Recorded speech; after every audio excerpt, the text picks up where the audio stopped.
Chapter 14.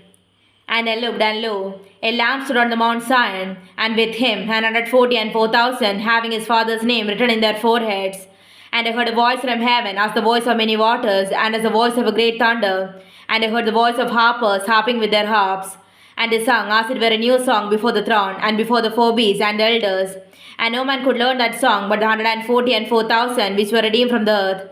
These are they which were not defiled with women, for they are virgins. These are they which follow the Lamb whithersoever he goeth. These were redeemed from among men, being the firstfruits unto God and to the Lamb. And in their mouth was found no guile, for they without fault before the throne of God. And I saw another angel fly in the midst of heaven, having the everlasting gospel to preach unto them that dwell on the earth, and to every nation and kindred and tongue and people, saying with a loud voice, Fear God, and give glory to him, for the hour of his judgment is come, and worship him that made heaven and earth and the sea and the fountains of waters. And there followed another angel, saying, Babylon is fallen, that great city, because she made all nations drink of the wine of the wrath of her fornication. And the third angel followed them, saying with a loud voice, If any man worship the beast and his image, and receive his mark in his forehead or in his hand, the same shall drink of the wine of the wrath of God, which is poured out without mixture into the cup of his indignation. And he shall be tormented with fire and brimstone in the presence of the holy angels and the presence of the Lamb.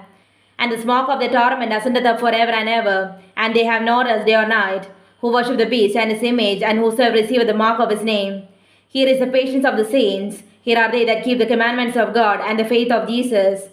And I heard a voice from heaven saying unto me, Write, Blessed are the dead which die in the Lord from henceforth, yea, said the Spirit, that they may rest from their labors, and their works do follow them.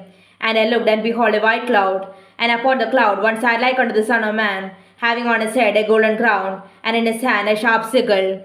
And another angel came out of the temple, crying with a loud voice to him that sat on the cloud, Thrust in thy sickle and reap, for the time is come for thee to reap, for the harvest of the earth is ripe. And he that sat on the cloud thrust in his sickle on the earth, and the earth was reaped.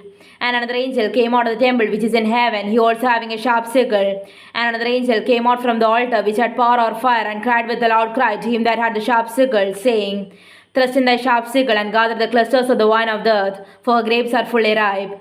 And the angel thrust in his sickle into the earth, and gathered the wine of the earth, and cast it into the great winepress of the wrath of God. And the winepress was trodden without the city, and blood came out of the winepress, even unto the horse bridles, by the space of 1,600 furlongs.